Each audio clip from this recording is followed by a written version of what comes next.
Le capitaine Cosmos m'a dit que la force soit avec toi, que la force soit avec toi, que la force soit avec toi.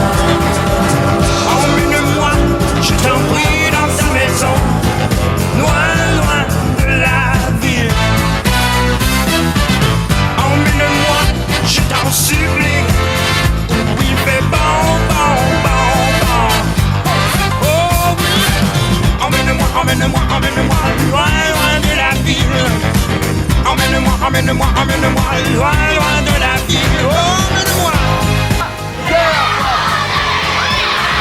Ah ben, ce qu'on va essayer de faire à cette émission-ci, c'est naturellement de monter nos robots pour entendre leur message.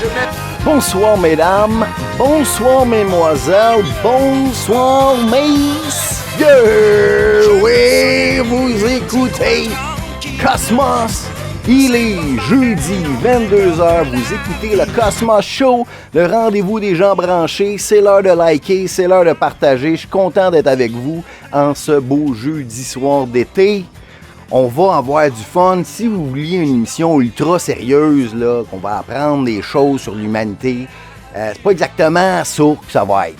OK, on va apprendre des choses sur la culture, mais il va être grandement question d'humour, puis il va en avoir. Si vous êtes des amateurs, par contre, de jokes de Cosmos, ça, il va en avoir une coupe, parce qu'on va analyser le petit queer. Le petit queer, mais parle pas d'Éric Lapointe ici. On va analyser l'humour queer. Qu'est-ce que c'est ça? On va démystifier ça. On va démystifier plein de mythes sur qu'est-ce qui est queer. C'est quoi un pan? Pourquoi t'es un pan? Là, il va même avoir... Il va avoir un papa immigrant que sa fille est devenue extrêmement raciste en venant au Québec. Parce qu'elle va dire, elle, que tous les parents immigrants sont homophobes. C'est sa fille qui va venir nous dire ça. Oui! Ça va être écœurant. Vous allez connaître des nouveaux humoristes. Ou mais peut-être vous les connaissez déjà parce que selon la presse, c'est en montée fulgurante. Il y a une demande exponentielle pour ça, l'humour queer. Donc, il va être question de ça. On va parler du Titanic de TVA Nouvelles. TVA, c'est le Titanic. C'est écrit dans la presse aujourd'hui. C'est en train de couler. Et puis, nos épais sont en train de jouer de la musique sur le balcon du Titanic pendant que ça s'écroule. C'est qu'il y a un méga scandale que le climat de travail est pourri. C'est l'enfer sur Terre. Lorsqu'il y avait des scandales de climat de travail pourri, les employés de TVA, entre eux autres, ils disaient « Hey, ici, c'est bien pire. Ça marche à coup de calice, tabarnak. » Ils disent « Viens ici, toi, tabarnak. » Il paraît que c'était l'affaire la plus dégueulasse, mais c'est pas surprenant. C'est l'entreprise qui a envoyé le plus de haine aux gens. Donc, c'est elle qui avait le plus de haine entre ses murs. Donc, ceux qui travaillent là, c'est des esclaves qui marchent à coup de calice puis de tabarnak. Voilà. Fait que là, on va analyser l'humour, parce que l'humour, au Québec, c'est le style artistique le plus rentable. C'est ce qui remplit des salles. Et pour un artiste qui est humoriste, il n'y a rien de plus payant que ça, parce qu'il n'y a pas beaucoup de techniciens à payer, pas beaucoup de musiciens. La band, ça peut être une Toyota Echo avec un pied de micro. Puis tu peux faire ton show, là, ça coûte pas bien cher. Donc l'humour, ça a du gros potentiel.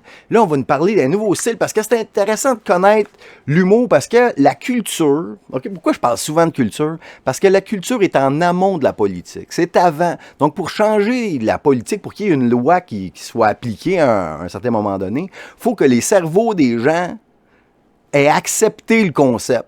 Puis ça, c'est la culture. Puis lorsque, dans l'humour, on peut voir... on peut rire de qui, et c'est qui les têtes de Turc et de qui on peut pas rire. C'est très important parce que ça nous en dit sur où on en est dans la société. Comme par exemple, je vais vous montrer un extrait ici. Montréal en direct. Ça doit être 1984-85. Avec le regretté Claude Blanchard et mon chanteur québécois favori de tous les temps. Monsieur, amène-moi, loin, loin de la ville. Aimes-tu la vie comme moi? aimé d'amour, Boule Noire, George Thurston, le regretter, je l'adore. Parce que moi, j'ai toujours pensé que dans les écoles secondaires, au Québec, ils devraient raconter... Non, ça, c'est bon. Écoutez bien ça. George Thurston a connu une enfance très difficile. A été passé d'un foyer d'accueil à foyer d'accueil. Ça a été très, très difficile pour lui. Noir, évidemment. Au Québec, dans les années 60-70. Enfant barouetté d'un foyer d'accueil à l'autre. Enfance très difficile. Mais malgré tout, il y avait un talent pour la musique, une oreille, puis il est un musicien extrêmement talentueux. Puis il est devenu une des plus grandes stars au Québec à la fin des années 70, début 80, puis même des années 90, je me rappelle.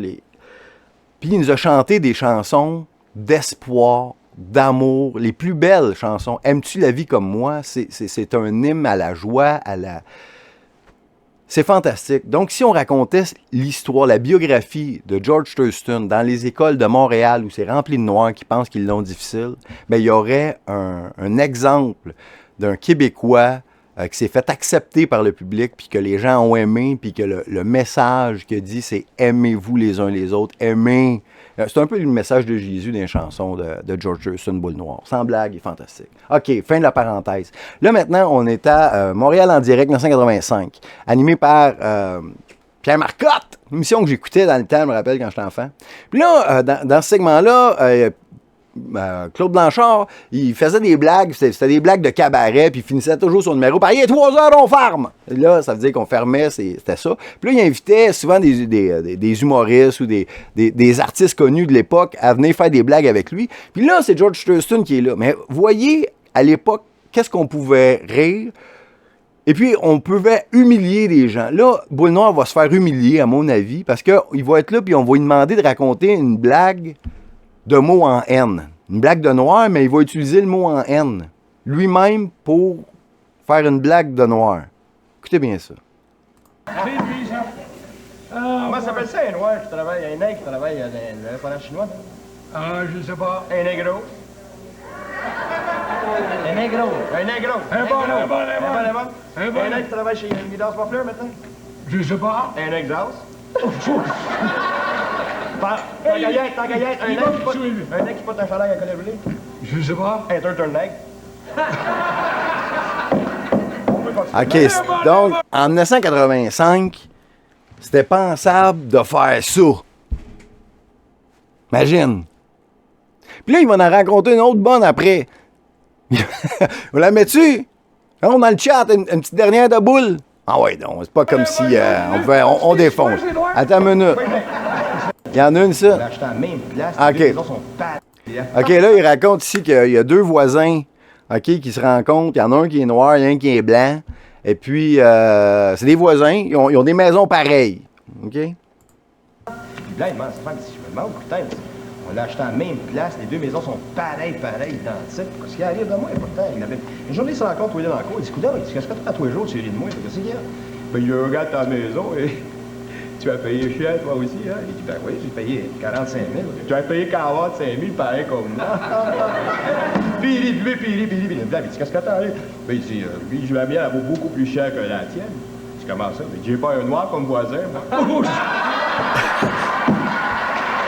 Ah ben là, à peine, là. Donc, c'est une joke raciste. Parce que là, lui, il implique que, évidemment, si t'as un voisin noir, ta maison va valoir moins cher. Puis, on l'a fait dire par George Thurston lui-même. La joke est bonne, mais raciste. Mais bon, OK. Donc, c'était pour dire qu'en 1985, on était là. En 2023, on va analyser qu'est-ce qu'on peut dire dans les spectacles d'humour queer. Donc, il va y avoir ça. Mais avant ça, on va parler de Justin Trudeau. On va parler des médias puis de Titanic, de TVA. Ça va être écœurant. Donc là, c'est l'heure. OK, on ouvre les fenêtres. Ouvrez la porte patio. Hey, en parlant de fenêtre et de porte patio, une petite anecdote de même. Un de mes amis, OK, qui lui-même est queer, OK? Mais queer, tu sais, drag queen. En fait, est personnificateur de Céline Dion. Imaginez le genre. Vraiment. Puis là, lui, à un moment donné, il avait des problèmes d'Internet. Tu sais, son Internet allait pas vite, tu sais. Puis là, il appelle Vidéotron. Puis, vraie anecdote, là. No joke. Là, il appelle Vidéotron. Puis là, il dit « Hey, mon Internet, il va pas bien. Tu sais, mon ordi, il est fucké. » Puis là, la fille du Vidéotron, elle dit « Ben, avez-vous bien des fenêtres d'ouvertes? » Puis là, il fait, ben, pas tant, là, il y a juste ma porte patio tout ouverte d'à peu près ça. Anyway, OK. Donc, c'est le temps d'ouvrir la porte patio, d'appeler ses voisins, réveiller ses amis, appeler son ex. C'est l'heure du Cosmos Show qui commence dans 3, 2, 1. Emmène-moi loin, loin de la ville. Emmène-moi loin de la ville. Oh! Commence le show, ça va être bon. Quelques petites nouvelles avant le gros dossier de la journée. Merci d'être là, merci de m'avoir choisi. C'est un honneur de vous entretenir pendant 7 heures. Ça va aller mieux avec mon micro, mesdames, messieurs. Merci d'être là. OK, ce show est une présentation de mes producteurs ici que je dois vous présenter. C'est très important parce que sans eux, l'émission d'aujourd'hui n'aurait pas pu se produire parce que mon temps est précieux et je dois donner des comptes à Madame Cosmos et il y a des gens qui m'ont encouragé. On a Véronique qui m'a envoyé 10 $, Lynn L 50 $, Micheline F 10, Simon D 17 et 17, un amateur de QAnon, François H 25 $, Joanne 50 $, Marie-Thérèse 20, Francis C 10, Nathalie F 25, un gros merci, Simon R 50 $. Merci, vous m'avez produit tout un show. Et puis, je vais me donner à 100% pour que cette semaine vous en donnez pour votre argent parce que vous autres, vous avez payé pour tous ceux qui l'écoutent gratis. Fait que ceux qui l'écoutaient gratis là, depuis 1 an ou 2 ou plusieurs, ou mettons, ça fait 100 émissions, ben là, peut-être que vous dites, oh ouais, là, ça serait mon tour là, d'être dans la personne sur 1000 à y envoyer un petit quelque chose. Ben, si vous dites, oh bon, cette semaine, ça va être moi, c'est à Cosmos Show.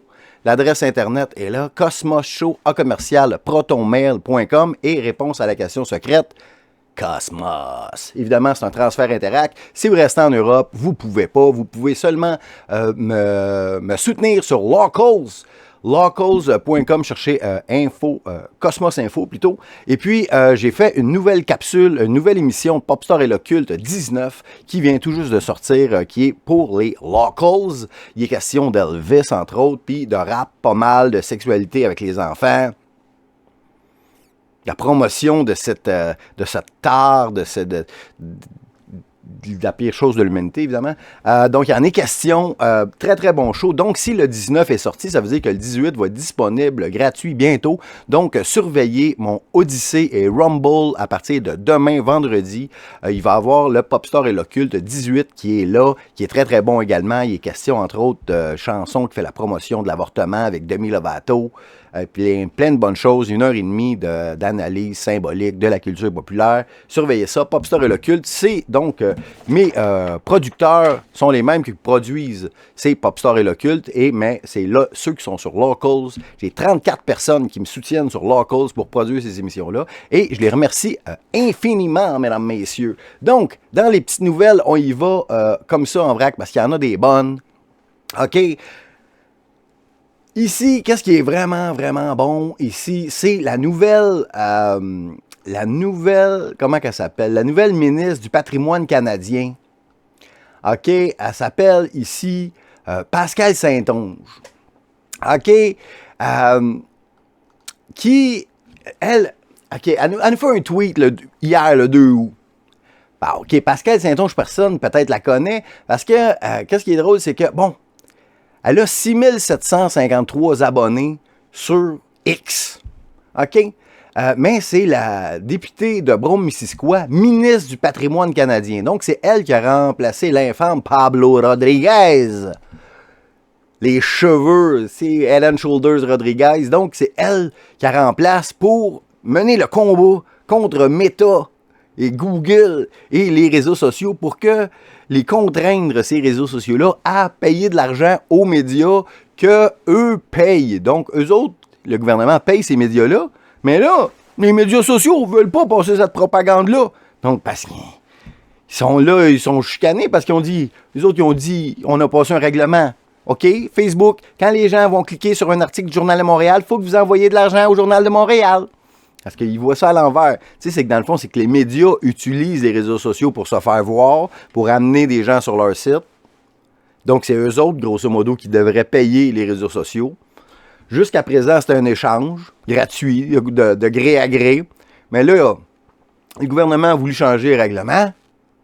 Et puis, Meta ont décidé de suivre le règlement pour dire qu'il n'y aura pas de nouvelles sur les Facebook, le réseau de ma tante favori, OK? Et puis, le thread qui est mort, qui a duré une semaine. Et puis, le Twitter qui est là, puis personne ne va là, c'est pourri, raide. Puis, Instagram, si vous voulez espionner les photos de votre ex, Instagram n'aura plus de nouvelles. Mais, Capitaine Cosmos, si vous partagez cette émission-là sur Facebook, ça, il n'y a pas de problème. Partagez, s'il vous plaît. Likez, partagez. Capitaine Cosmos, le Cosmos Show, jeudi 22h. Faut que le mot se passe parce que tous ceux qui trouvent que les médias n'ont plus de bon sens, ça leur prend quelque chose de le fun à écouter. Puis le Cosmos Show, hein? C'est pas pire, c'est bon. OK, elle, Pascal Saint-Onge. Ah, mais je veux pas me vanter, mais je vais me vanter un peu.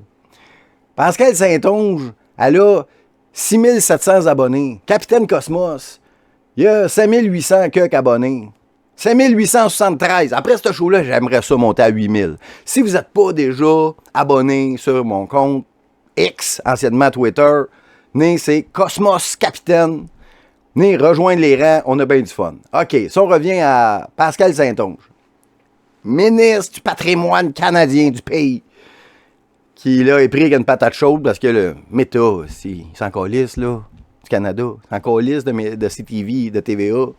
Ils mangent la marde, on va des photos de chat comme d'habitude, on va être bien correct. Mais là, les autres, ils ont fait leur lit, on va les obliger. Là, ils ont passé le règlement, puis tout le monde s'en fout. OK. La loi sur l'information en ligne ne fait pas disparaître l'information. Facebook ne veut pas payer sa juste part et empêche la diffusion des nouvelles. Pierre Poilievre préfère défendre les géants du web plutôt que la presse libre et indépendante.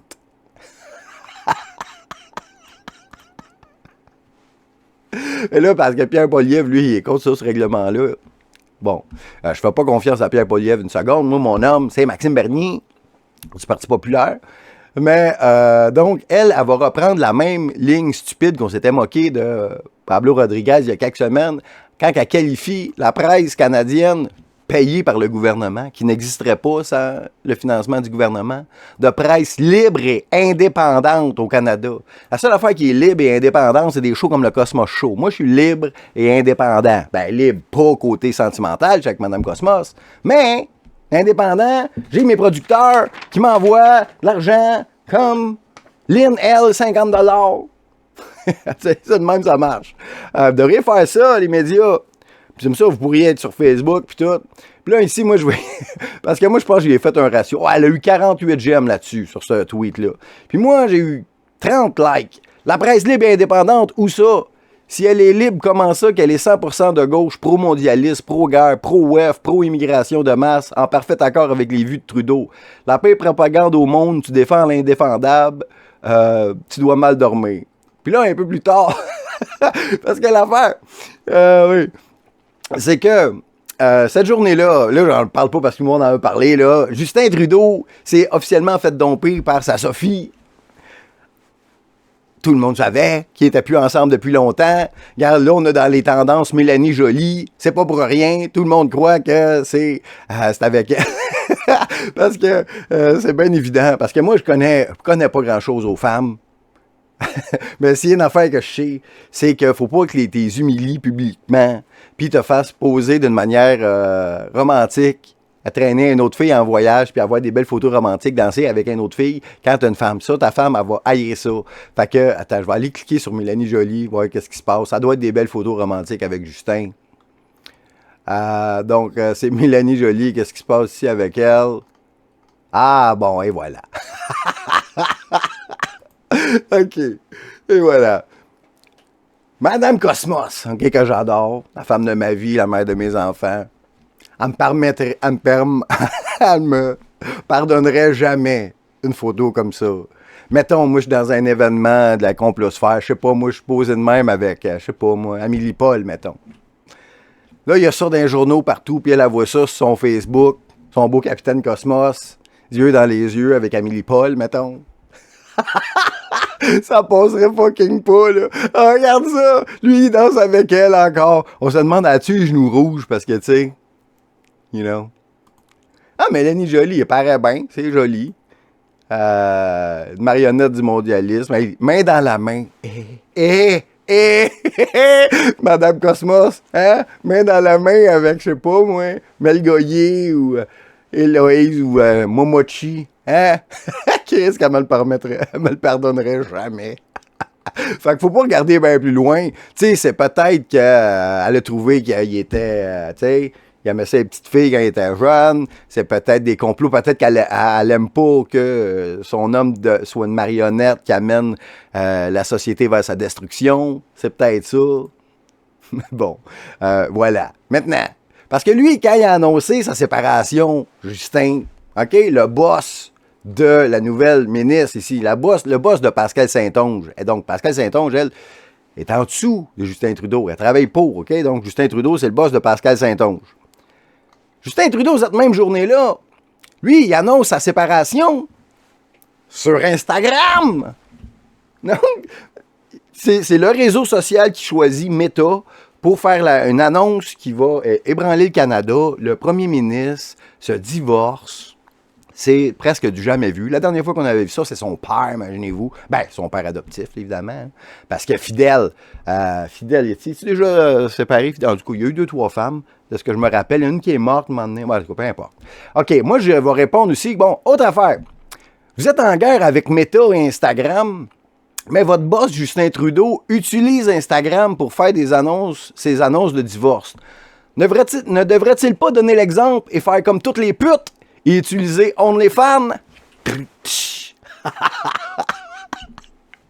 Ouais, that's what it is. Regarde, Justin est en peine d'amour.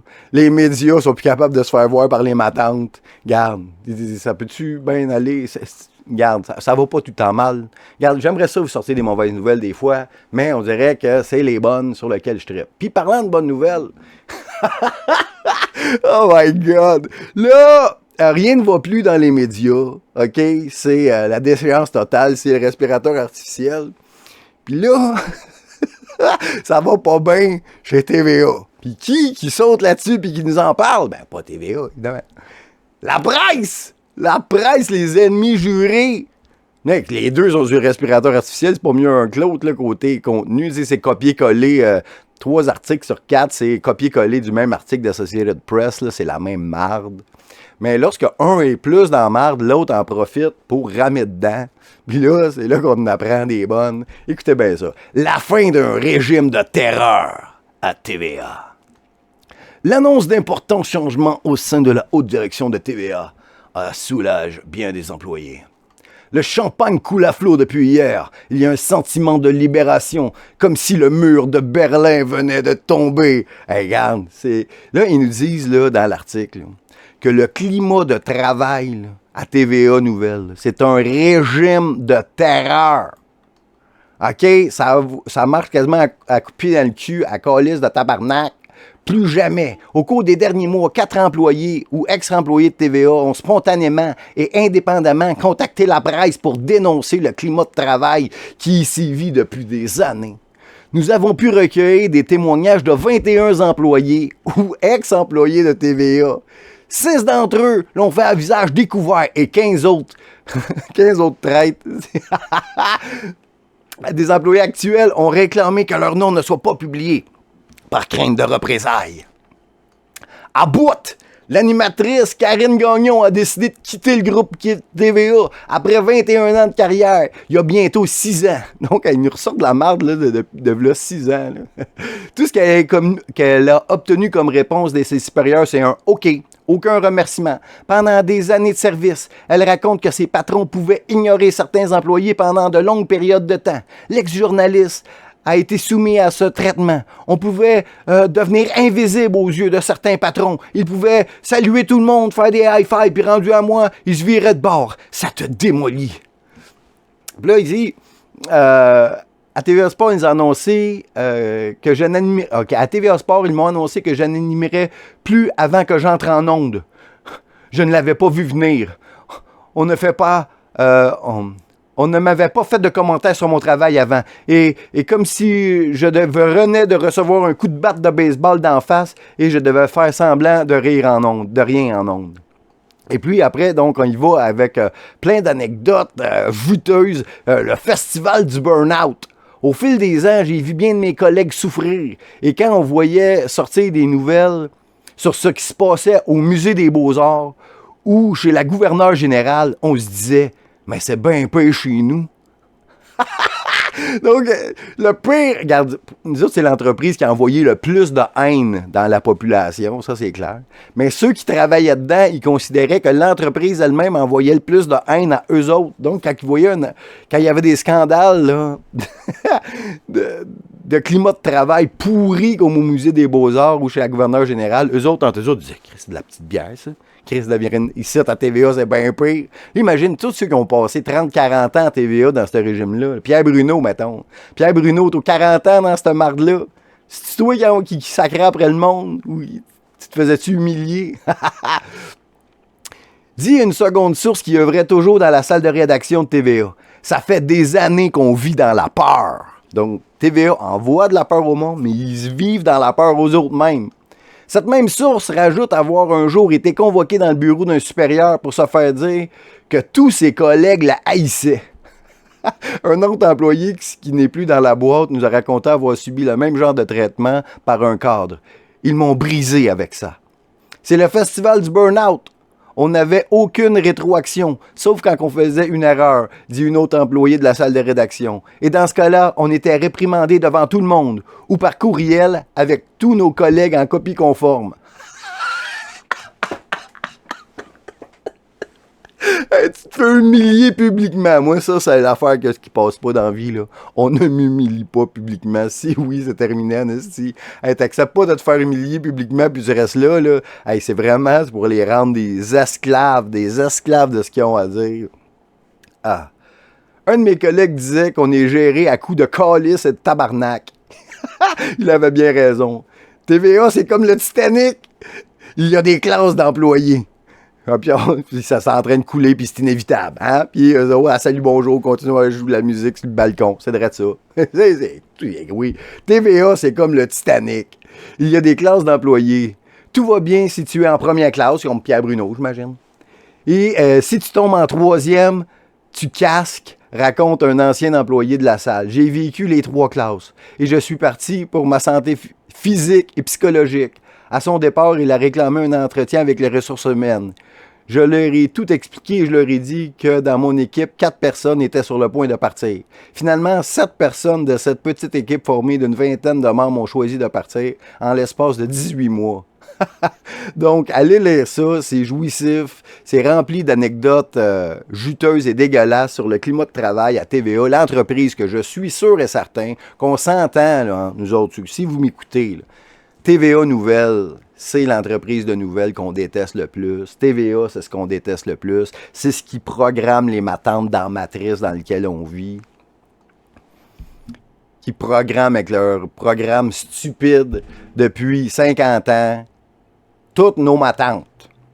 Et puis qu'ils crèvent, et puis on les tire par en bas, on se réjouit de la marde dans laquelle ils sont. Et puis j'ai vraiment l'impression que le Québec s'en tirerait vraiment mieux si ces médias d'information-là n'existaient plus, qu'il n'y ait plus de télévision pantoute. Donc les gens consommeraient juste des choses qui sont faites pour des bonnes raisons, pas de la propagande d'État. Parce que tout ce qui est à la TV, vous payez pour ouvrir la télé, c'est de la propagande d'État. Dans les annonces, puis entre les annonces, 100% de la programmation mentale pour vous amener dans la planète prison. Et voilà, c'était les bonnes nouvelles.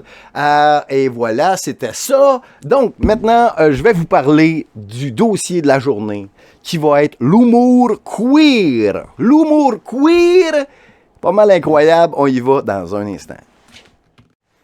Segment culturel, humour queer. Là, vous vous dites quoi ça, l'humour queer? C'est quoi, c'est Éric Lapointe? Éric Lapointe commence à faire des jokes. Petit queer. Petit queer, non. C'est pas des petits queer. C'est l'humour queer. Là, l'humour queer keb en ascension. Tu sais, parce que des fois, je dis, regarde, que dans les médias traditionnels, il n'y a rien d'intéressant, on n'apprend rien, gars, j'exagère, c'est faux. Ça nous vient de la presse. Puis là, j'ai appris des affaires, mesdames, messieurs.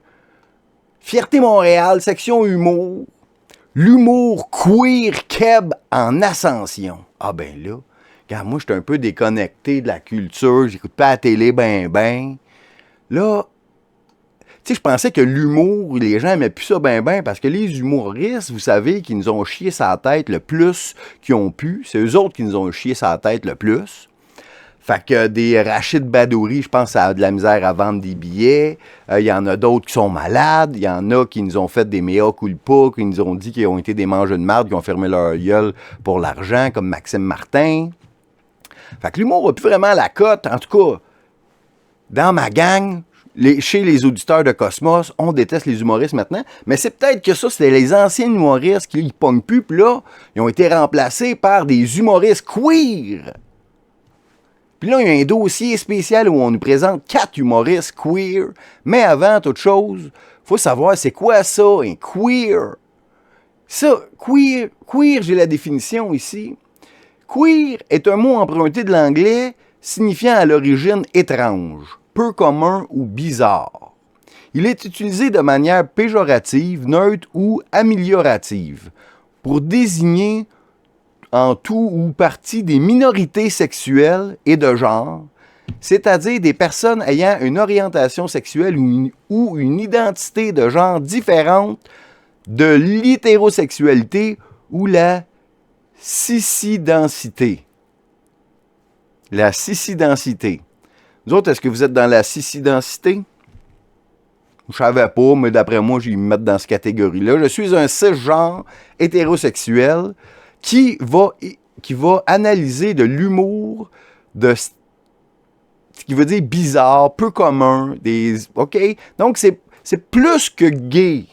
Parce que gay, ça veut dire t'aimes l'autre sexe, ça veut dire qu'il y a juste 2 sexes. Mais là, queer, ça l'englobe encore bien plus que ça. Donc, OK, à cette heure qu'on sait c'est quoi queer, voici ce que la presse, la prestigieuse presse, nous dit. OK?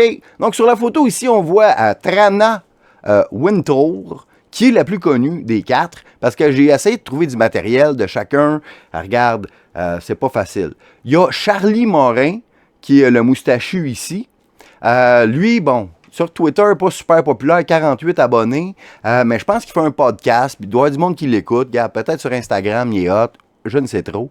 Il y a ici la belle noire ici qui s'appelle Erika Suarez qui est là. Et il y a Justine Philly qui, elle, en plus d'être queer, est obèse. Donc, elle, à double dip, elle doit avoir des contrats, ça ne doit pas lâcher. Regarde, le monde doit s'arracher. Queer et obèse, humoriste, garde.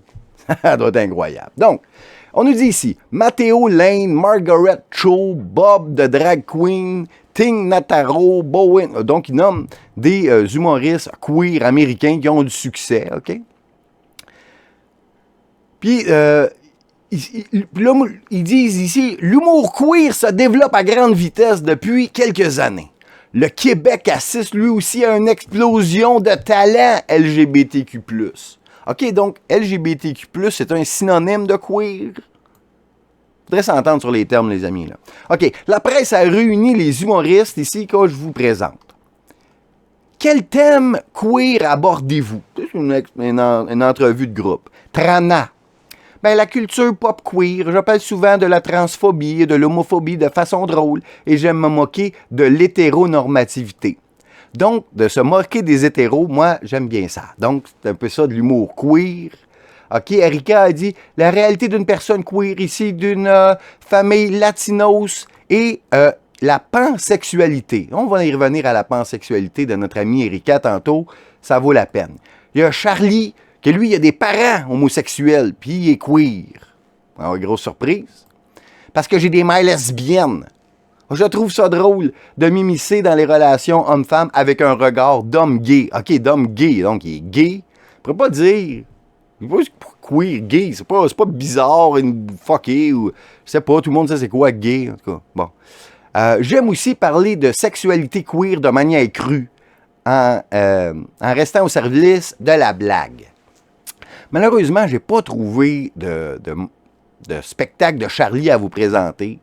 Puis il y a Justine aussi, que j'ai pas trouvé, elle, sur scène. Je la vois, je l'ai vue juste dans des podcasts un peu partout. Puis là, elle me dit ici, faites-vous parfois de l'humour dépréciatif sur votre orientation sexuelle ou l'identité de genre? Là, Justine a dit, quand on rit de nous, ça donne la permission de rire aussi des gens. La permission aux gens de rire aussi, excuse-moi. Il y a une différence entre se servir de notre vécu et de se haïr à travers lui. Donc, est-ce que vous vous moquez des hétéros? Donc, on a Justine, souvent. Donc, on fait des blagues sur les hétéros. Probablement, l'homme blanc hétérosexuel, père de famille, un gars comme Cosmos, là, doit être la tête de Turc de vos numéros très souvent, parce qu'ils sont complètement le contraire de ce que moi je représente. Charlie, j'ai un numéro sur comment les gars hétéros sont poches pour prendre des dick pics. Ah. Avec les gays, vous autres, vous êtes meilleurs. Vous êtes des meilleurs photographes de dick pics, j'imagine. Ouais, peut-être, parce que peut-être vous aimez plus votre sujet. Mais, regarde, moi, je pense que les gars comme moi, là, on n'en voit jamais de dick pic. C'est quelque chose qu'on méprise. Donc, on nous présente ici, là, un grand article, là, c'est long, là. Comment expliquez-vous l'appétit grandissant du grand public pour l'humour queer? Ben oui, parce qu'on le sait. Hey, c'est populaire. Ben, regarde, on les voit dans toutes les téléréalités, dans tout, ils animent tout ce qu'ils peuvent animer. C'est vrai que c'est hot. Par contre, lorsqu'on voit des chiffres de vente, comme par exemple, l'automne passé, vous rappelez-vous, il y a une comédie romantique gay qui est sortie, ça s'appelait Bro. Ça a été le pire box-office de l'histoire du box-office, le pire flop depuis Mémoire d'homme. Parce que, premièrement, les comédies romantiques, c'est pas le style de film qui est le plus populaire. Puis là, tu prends le style de film qui n'est pas très populaire, puis tu te dis, OK, ça va être juste pour les gays. Donc, il y a à peu près 1 personne sur 10 qui pourrait s'intéresser, parce que je ne connais pas, en tout cas, d'hommes hétéros qui voudraient aller voir une comédie romantique gay. Je pense pas. Donc, ça a été un flop monumental. Donc, j'ai de la misère à croire que les humoristes queer peuvent remplir des salles, mais c'est ce qu'on nous dit dans la presse, puis on les présente là, comme si c'était des grandes stars, lui avec ses 48 abonnés. OK? Ça fait quoi aux personnes LGBTQ+, de rire queer? Charlie, il n'y a rien comme un public queer qui ne sait pas que l'humour peut être pour lui aussi. Ça rit comme jamais. Justine, c'est le meilleur public en fait. Donc, si vous êtes homosexuel, c'est vraiment des jokes pour vous. Donc, moi, je ne suis pas mon public. Il y en a sûrement qui m'écoutent, qui le sont. Ben, je pense que oui, il y en a sûrement. Il y a des milliers d'auditeurs, je m'attends à ce qu'il y en ait au moins 1 sur 10 qui sont homosexuels. On va les écouter un peu. J'ai retrouvé des pépites incroyables dans ce que j'ai trouvé de cet humour queer-là. Puis effectivement, comme le dit la presse, c'est en ascension, d'après moi, une ascension artificielle payée par le gouvernement, comme le showbiz, comme les émissions, comme les programmes sucré-salé. Vous savez, tout notre showbiz payé par le gouvernement qui n'existerait pas sans les chèques du gouvernement, ben, l'humour queer, très certainement, est en ascension. Puis on va les découvrir ensemble. On y va ici avec Charlie. Ça, OK, c'est pas exactement un numéro d'humour, donc on va pas le juger sur la qualité de ses blagues, parce que s'il y avait du matériel que je pourrais vous présenter, je vous le présenterais, mais je n'ai pas trouvé. Mais j'ai trouvé ce vidéo-là qui a été produit par 24 heures. 24 heures, je crois que ça appartient à Québécois, fort de ses 6800 abonnés. OK, mais cette vidéo-là, malheureusement, en 1 an, pas tout à fait 1 an, il a été vu 276 vues. C'est pas tant que ça, vous allez me dire. Parce que moi, mettons, sur YouTube, j'ai à peu près 3200 abonnés, mais mes vues sur YouTube sont d'à peu près 2000 pour 3000 abonnés. Donc, eux autres, ils ont 6000 abonnés, mais juste 276 vues. Je comprends pas. C'est comme si le monde était abonné à ça, mais s'en calissait. De toute évidence. Mais on va lui donner de la visibilité. Donc, il y a plusieurs milliers de personnes là, qui vont écouter ton message, Charlie, qui va être là pour démystifier, OK, les grands mythes concernant le queer. Mais pas le queer Dimitri, là, le queer sexuel. Donc, on y va Let's go, mon Charlie. On va peut-être arrêter à 2-3 reprises pour commenter. On y va comme ça. Moi, dans la vie, je suis queer, puis j'ai des mères lesbiennes. Je suis le cauchemar des homophobes. Ça fait plaisir. Moi, j'aime ça. Tu sais, beau bonhomme, tout, il a l'air sympathique. Il est le cauchemar des homophobes. Tu sais, c'est quoi? Un homophobe, connais-tu du monde vraiment dans la vie là, qui déteste les homosexuels? Là? Tout le monde a un ami gay. Les 2 meilleurs amis de Madame Cosmos sont gays. Mon meilleur ami d'enfance était gay. J'ai voté pour un gay. Mon favori dans Résistance, c'est Samuel Grenier. Regarde. Puis, mais je suis sûr qu'un gars comme toi, ou la gauche, me traiterait d'homophobe quand même. Là. Tu sais, en tout cas, anyway, continuons. Je m'appelle Charlie Morin, je suis podcasteur et humoriste. Moi, je fais de l'humour sur le thème de ma famille homoparentale parce que je trouve ça intéressant d'en parler à travers le prisme de l'humour, de ce qui est drôle, puis surtout des perceptions des autres, en fait. Mais une fois que t'as 2 mères, là, les gens comprennent plus, alors que... Ben, les gens comprennent plus. On comprend, on sait que ça existe des lesbiennes, puis il y a des lesbiennes, bon, qui réussissent à avoir des enfants ou qui adoptent. Tout le monde comprend ça. Mais bon, on continue. Mais on se dit, OK, est-ce qu'un enfant élevé avec 2 mères lesbiennes, quel genre d'adulte que ça fait dans la vie? Oui, ça, il y a du monde qui se demande qu'est-ce qui ça va arriver. Donc, on a un exemple ici devant nous. Un homme mature qui a été élevé par 2 lesbiennes, d'après moi, dans les années 80, il a l'air d'avoir dans la trentaine, peut-être fin trentaine, peut-être au début des années 90, élevé par des mères lesbiennes, un petit garçon, Charlie. Quel genre d'adulte que ça fait? On a un exemple ici. On a un homme queer, bizarrement. Mais il va nous expliquer que tout ce qu'on pense, là, nos préjugés sur les mères lesbiennes, puis ce que ça donne comme éducation, c'est pas vrai. Il va nous expliquer ça. C'est quoi le problème d'avoir 2 mères? Fait qu'aujourd'hui, on va parler de 3 mythes sur la parentalité queer. Mythe numéro 1. Les enfants vont manquer de modèles masculins ou féminins. C'est faux. On va souvent chercher les rôles parentaux hétérosexuels dans des couples de même sexe, qui est un biais foncièrement hétérosexiste où on apprend seulement la parentalité à travers le prisme de la mère et du père, mais on peut se splitter les rôles de manière non genrée. C'est pas grave si c'est la même mère qui fait à souper puis qui tond la pelouse. La cellule familiale n'implose pas. OK. T'as été élevé avec aucun modèle masculin dans ta famille. T'avais 2 femmes. Puis toi, tu es gay. Tu es l'incarnation vivante de quelqu'un qui a manqué de modèle masculin, comment il voit la vie, puis qu'est-ce qui arrive avec lui. On se dit, un petit garçon qui est élevé par 2 femmes, qui n'a pas de modèle masculin, il ne sera pas capable de s'identifier, il ne saura pas c'est quoi un homme, fait que il risque d'être gay. C'est ça qu'on se dit. Puis toi, tu me dis, ben, faux. Parce que j'étais allé chercher Karen, elle même faisait à manger, elle faisait le gazon. Pas ça, là, un modèle masculin, là. C'est pas ça, là. C'est pas ça. Ça n'a pas rapport avec tondre le gazon, être un homme. Ça n'a pas rapport avec fumer une cigarette non plus. OK? C'est un modèle qu'on... Bon, continuons. Mythe numéro 2. Mythe numéro 2. Charlie, let's go. Mythe numéro 2, les couples homosexuels vont nécessairement avoir des enfants homosexuels. Imaginez.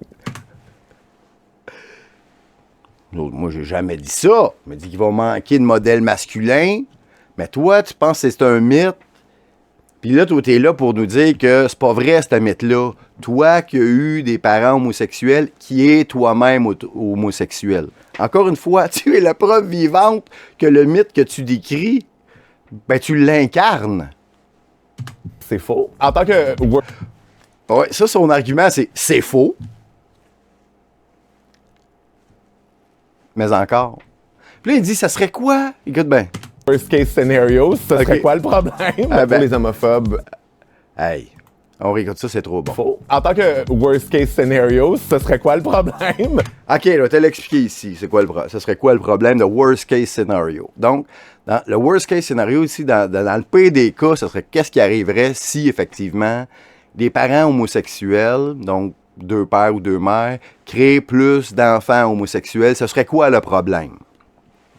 Le problème est la pérennité de la race humaine. Au moment où on se parle au Québec, le pourcentage, le ratio d'enfants par famille, par femme, par mère potentielle, OK, au Québec en ce moment est de 1,4 enfants par femme. OK?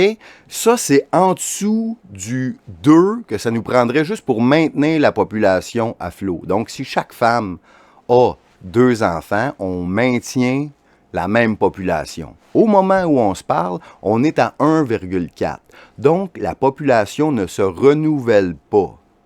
Donc, ce qui va arriver, juste au moment où on se parle, mais dans les dernières années, le pourcentage d'homosexuels qui était, semblerait-il, autour de 10% en 2018-2019, eh bien là, les derniers chiffres qu'on a chez les jeunes dans les universités aux États-Unis, c'est à 25, 30, 35% des gens qui s'identifient comme queer. Donc, qui n'auront pas de famille. Donc, le 1,4 enfants par femme qu'on a en ce moment risque de baisser à 1,1, 1, peut-être même en dessous de 1, 0,6 enfants, par exemple, par femme. Donc, la génération qui est sur Terre en ce moment, au moment où on va avoir 60, 70 ans, OK, on va être comme 80% de la population pour 2-3% de la population en bas qui va soutenir toute l'économie. Puis au moment où ces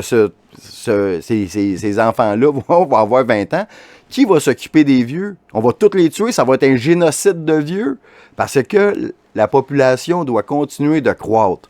Donc, c'est ça le worst case scénario. C'est que le pourcentage ou le ratio d'enfants par femme diminue à un point où la société totale implose. Donc, c'est ça le worst case scénario. Et puis, dans le fond, là, qu'est-ce qui arrivait? Là, pour ceux qui sont allés au cégep, là, on vous a parlé de l'échelle de Kinsey. L'échelle de Kinsey, OK, c'est lui qui a comme inventé le concept de la sexualité du 20e siècle. C'est un être abject, c'est un pédophile, mais qu'est-ce que vous voulez? C'est lui qu'on étudie partout dans les universités pour au cégep. Alfred Kinsey. Lui, il déterminait que chez les gens, on peut les classer dans une échelle d'homosexualité qui va de 1 à 5. C'est ce qu'on appelle l'échelle de Kinsey. Les numéros 1 sur l'échelle de Kinsey sont 100% hétérosexuels. D'aucune manière, il y aurait une attirance quelconque avec quelqu'un de leur sexe. Ça, c'est les 1. 2 sont préférablement hétérosexuels. Ils vivent leur vie en hétérosexuel. Mais s'il y a une circonstance quelconque à un certain moment donné, ça se peut qu'ils fassent un trip avec un autre gars peut-être. OK? Donc, ils sont hétérosexuels, mais ils ont une petite attirance quelconque. Après, tu as les 3. Les 3 sont parfaitement bisexuels. Les 4, ben, sont plus homosexuels, mais ils pourraient coucher avec une autre personne de l'autre sexe. Puis il y a les 5, qu'eux autres sont 100% homosexuels. Il n'y a rien d'autre dans leur tête que coucher avec quelqu'un du même sexe. OK? Jusqu'à tout récemment, les 1, 2, 3, 4 vivaient en hétérosexuel. Puis tu avais un pourcentage. On disait qu'il y avait 10% de 1 puis 10% de 5. Donc, tu avais à peu près 10% qui étaient homosexuels, qui vivaient en homosexuel, mais ceux qui étaient bi, ben, ils vivaient en straight, puis il y avait des familles, puis il y avait des enfants. OK, maintenant, c'est rendu tellement à la mode de dire que tu es queer, pour parle de toi dans le journal, puis tu sois invité sur tous les podcasts, que là, ceux qui sont 2, ceux qui sont 3, puis ceux qui sont 4 vivent en homosexuel. OK? Donc, est-ce que... Tu sais, parce que maintenant, on dit que, mettons, un père, là, il doit, s'il est homosexuel, puis c'est un homme, il doit vivre sa sexualité, puis vivre en homosexuel, nécessairement, quitte à pas avoir d'enfants. Ou, si tu as des enfants, tu quittes tes enfants pour vivre ta vie d'homosexuel, puis là, tes enfants n'ont plus de père, par exemple. Tu sais, comme l'ami à Mr. Beast, là, qui est devenu transgenre, puis a abandonné ses enfants. Puis là, ses enfants pleurent parce qu'ils ont perdu leur père qui est devenu une femme. Parce que là, lui, il sentait ça, il était queer. Tu sais, est-ce que ça se peut des homosexuels qui ont été pères? Oui. Est-ce qu'il y en a des pères homosexuels qui ont été des bons pères? Oui. Est-ce qu'il y a des enfants que leur père a été homosexuel, mais qui ont eu des enfants puis qui ont vécu comme un hétérosexuel, puis qui sont heureux aujourd'hui? Oui. Puis qui ont eu des enfants, puis qui ont eu des familles? Oui. Qui ont créé du bonheur autour d'eux autres? Oui. Donc, d'avoir des enfants, de bien s'en occuper, de créer du bonheur pour les générations à venir, c'est beaucoup plus important que de pratiquer la sodomie parce qu'on a envie de ça. Vous pouvez le faire, mais avoir des enfants, être un bon père puis vivre une vie de famille, c'est ce qui est le plus incroyable à vivre dans la vie. C'est la chose la plus importante. Tu sais, si on se dit pourquoi qu'on est sur la Terre, on est là pour se reproduire, bien s'occuper de nos enfants, puis que ces enfants-là puissent se reproduire pour que l'humanité progresse. Au plus simple, là, ça serait la raison la plus simple de venir sur Terre. Donc, si vous êtes 4, donc oui, vous aimez peut-être mieux être homosexuel, mais vous êtes capable de coucher avec quelqu'un de l'autre sexe, moi, je pense que c'est mieux. Parce que vous allez pouvoir avoir une famille, des enfants, puis de pas vieillir seul. Évidemment, si vous êtes 100% homosexuel, lettre.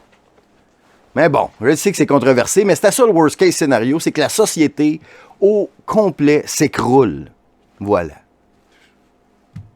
Pour les homophobes, non seulement les personnes homosexuelles ne devraient pas exister, mais encore moins se reproduire. Je suis un homosexuel qui existe parce que d'autres homosexuels ont voulu se reproduire. Ils ont voulu se reproduire. Ouais. OK, je te la donne, mais tu sais, ils ont utilisé du sperme en quelque part, là. Ils ont utilisé du sperme d'un homme et le mix. Il y a de l'hétérosexualité dans ta conception, Charlie, là. En quelque part. Peut-être pas de l'hétérosexualité, c'était peut-être de l'insémination artificielle, mais il y a un sperme qui vient d'un homme en quelque part. Bon. Je pense que oui, il y a quand même un truc où d'avoir un modèle parental qui est différent, ça ouvre l'esprit et les perspectives, mais tu sais, pas juste les gays qui font des gays, là. Don't blame it on us. Là. C'est vrai qu'il n'y a pas juste des gays qui font des gays. Ça, je te l'accorde. Je te l'accorde. Mythe numéro 3, c'est Oui. plus compliqué pour les couples de même sexe de fonder une famille. Malheureusement, c'est vrai! Je veux dire, les straights, eux autres, ils font ça DIY, là, avoir des bébés. Là. Ils connaissent la recette, ils le font à la maison, sans surveillance et sans retenue. Je sais que moi, mes mères, quand elles sont allées consulter leur médecin pour faire comme, bon ben, on aimerait ça, avoir des enfants comme on fait, ils leur avaient suggéré d'aller dans les bars, scorer n'importe quel dude comme géniteur de leurs enfants. Fait que c'est vraiment plus une question d'information en fait, puis de savoir c'est quoi les différentes infos pour différentes démarches. Souvent, c'est des institutions qui vont nous donner ça, mais c'est pas nécessairement des institutions qui ont... À la minute, là, on en manque un bout, là. Ils ont suggéré d'aller dans un bar pour se trouver scorer n'importe quel dude, comme tu dis. Donc, de spotter un gars dans le bar et dire « OK, voudrais-tu coucher avec moi? » Puis là, espérer tomber enceinte comme ça avec n'importe quel dude random. Puis là, ils ont fait « Ah, c'est pas... » Donc, tu me racontes que... Tu nous dis pas si c'est ça qu'ils ont fait ou non. Parce que si c'était pas ça, c'était quoi les autres possibilités? Donneur de sperme. Donc, ça va être quoi? Un catalogue dans un lieu d'une banque de sperme. Puis là, c'est un catalogue, tu vas choisir le géniteur avec un... C'était dans les années 80, 90. Donc ça, c'est pas random, le catalogue. Trustez plus ça que dans un bar. Bon. été réfléchi pour nous accommoder dans les choix qu'on veut faire. En terminant, je vous laisse pas sans ressources. Il y a ma grande chum Gabrielle Richard qui a écrit un livre. Donc, l'heure des Papa, plugs, les mais livres. Donc, Charlie, tu t'as l'air sympathique, tout, mais de démystifier 3 mythes, mais tu les incarnes, ces 3 mythes. Hey, est-ce que ça va faire qu'il va manquer de modèle masculin? T'incarnes quelqu'un qui m'a manqué de modèle masculin. Regarde ce que t'as l'air. T'as l'air d'un genre de hipster, tu sais, là, des gens qui se déguisent en... Ils se déguisent en bûcheron et en mettent une hache de leur vie qui a des tatous de bûcheron, Alors mais que... C'est quoi le problème? Nord de mer. Fait qu'aujourd'hui, t'as on va vraiment parler l'air de... d'avoir manqué de modèle masculin. Même si tu dis que le mythe est pas vrai. Puis là, tu dis, est-ce que les homosexuels, les parents homosexuels font des enfants homosexuels? Ben, tu l'incarnes également. Puis que ton père a été random. Est-ce que tu sais, c'est qui ton père, Charlie? Non, peut-être que non. Je sais pas, tu l'expliques pas. Finalement, tes deux mères, qu'est-ce qu'ils ont fait? Ça aurait été intéressant pour une autre chronique. Bon, Charlie, donc, je vais aller voir sa chaîne, je sais pas trop c'est quoi, là. Peu importe. Charlie Morin. Donc, maintenant, on va aller à Attendez une seconde. Attendez, ça va être du bon. Hey, en passant, j'écoutais cette émission-là hier avec Jeff Benoît et puis Jared Neal. C'est génial. Allez voir ce show-là. J'ai été bien surpris de tout ça. J'ai trouvé ça vraiment très, très bon. Ah oui, c'est elle. Ça, c'est-tu Trana? Oui, Trana, je vais vous la garder comme dessert.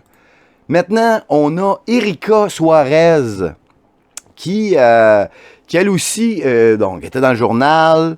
OK, on va écouter ce qu'elle a à nous dire. C'est super bon. Ben, c'est bon. C'est intéressant à comprendre. Vous allez voir où ça va. Erika, on t'écoute. Right. Pour ceux qui savent pas, pansexuel, c'est quelqu'un qui peut... OK, attends une minute. Elle, sa gamique, c'est qu'elle est pansexuelle. OK?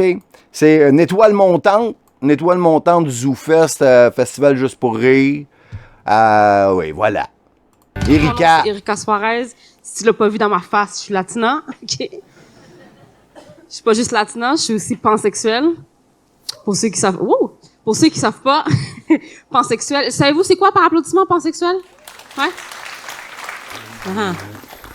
Right. Pour ceux qui savent pas, pansexuel, c'est quelqu'un qui peut être attiré de façon romantique ou sexuelle par n'importe qui selon, peu importe leur genre, peu importe comment ils s'identifient, que vous vous identifiez, homme, femme, check.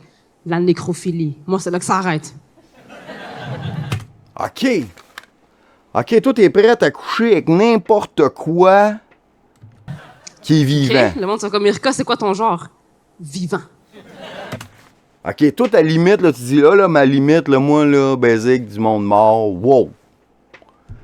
Mais tout ce qui est en bas de cette limite-là, c'est correct. C'est comme, je sais pas, une bestialité. C'est correct avec toi? Pédophilie. Donc, les enfants, c'est vivant. Tu serais prêt à coucher avec n'importe qui, c'est là que tu mets ta limite nécrophilie. Donc,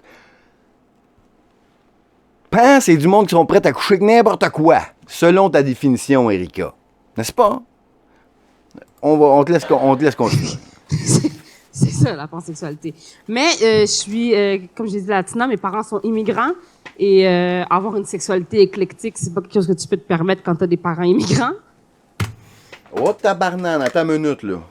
Avez-vous compris, celle-là? Donc, Erika, ici, vient d'affirmer, t'as pas eu des gros rires là-dessus, hein? Ça a été assez tranquille. On la réécoute.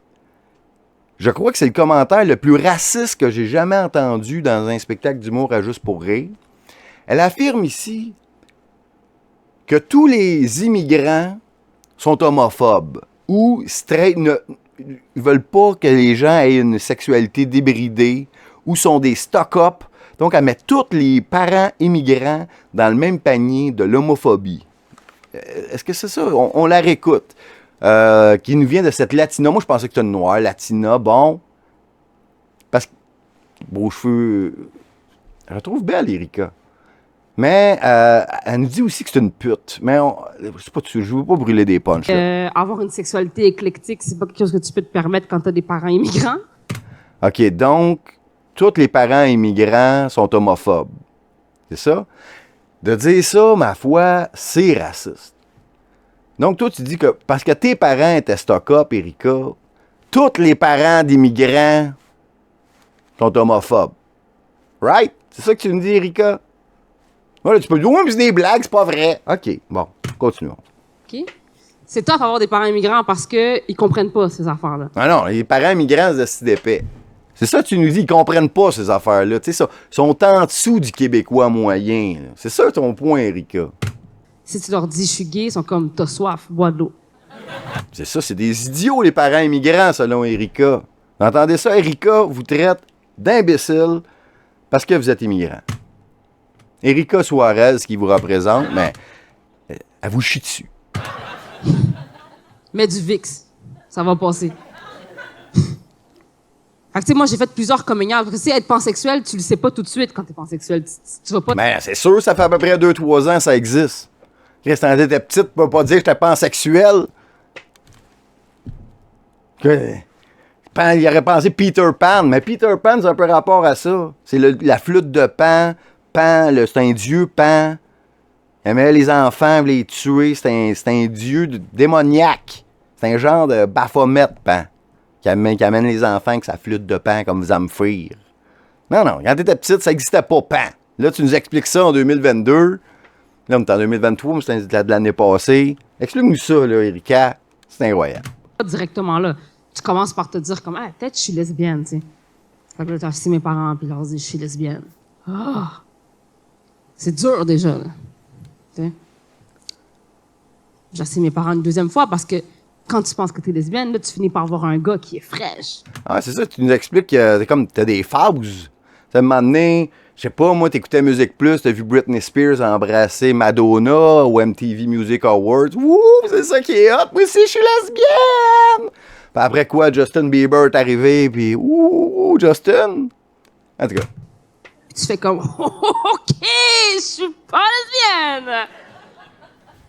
Fait que là, quelqu'un te dit, ah, mais bisexuel, ça existe, tu sais. Fait que là, je suis comme, OK, je suis bisexuel. Là, je rassis mes parents. Ouais, tes parents d'immigrants épais qui comprennent rien, là, que tu nous expliquais tantôt, Erika. Ouais, finalement, je suis bisexuel. Là, les parents sont comme, ah, merci, peut-être que je vais avoir un petit enfant, finalement, tu sais. Ouais, parce que tes parents, eux autres, ils comprennent que avoir des enfants, c'est l'affaire la plus importante dans la vie. OK? Parce que toi, Erika, là, même si là, t'es sur la scène puis tu leur chies dessus, ben, t'es l'affaire la plus importante aux yeux de tes parents. Ils t'aiment. Quand t'es venu au monde, là, ils n'ont jamais été aussi heureux que ça. Puis chaque jour de leur vie, là, ils pensent à toi puis ils t'aiment. Puis toi, t'es sur la scène puis tu leur chies sur la tête. Et là, tu vois une jolie femme trans. Puis tu fais, hot damn! Une jolie femme trans. C'est juste parce qu'elle a l'air d'une femme? Parce que c'est pour ça qu'elle est jolie. C'est pas Michel Blanc?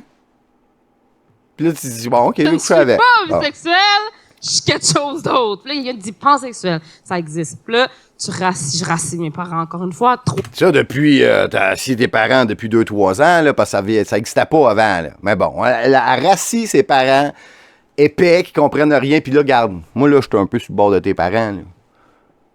Là, tu me fais asseoir une troisième fois pour me rappeler que, OK, t'aimerais ça aussi coucher avec Citrana, ou ben Noix de Grenoble, ou ben Barbada, ou ben son chien, le chien de Barbada, parce que toi, on sait que sa nécrophilie ta limite. Mais bon.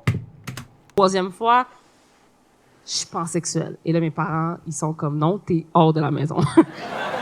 T'es pas... Donc, elle dit qu'elle s'est fait mettre dehors pour cette raison, après qu'elle les a niaisés ben trop avec pansexuel. Elle dit pansexuel, en moins avec les enfants et tout. Mais bon. Mais la vie fait drôlement les choses, parce que 3 communiards à mes parents immigrants. Puis elle a ses parents immigrants qui sont épais, là. Tu sais, elle le dit, là, ils comprennent rien, là. Regarde. Et aujourd'hui, je suis en couple avec un homme blanc,